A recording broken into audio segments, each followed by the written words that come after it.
Hello everyone, this is Dark Dimensions Haunted House, and today we're in a different film location from the 1974 Texas Chainsaw Massacre. We are here at this unrecognizable place, the film location. This is where the original house stood, the Sawyer family house.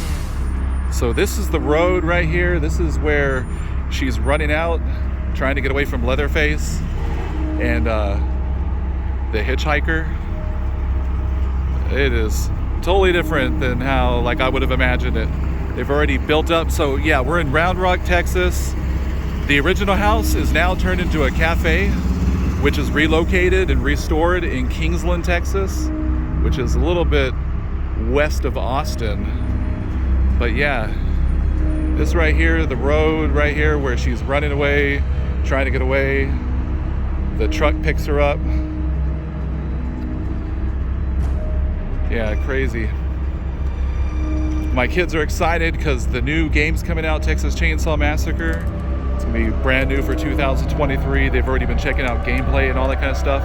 But yeah, look at this right here.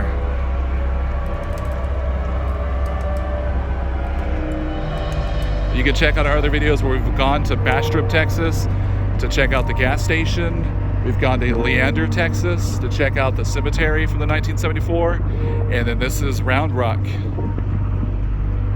And then also we've gone to Kingsland and we've eaten at the cafe. You can see that video there where you can actually go inside the original house and go upstairs. They have a mannequin of the grandpa. But anyways, thanks for watching. Please like and subscribe. This is Dark Dimensions Haunted House.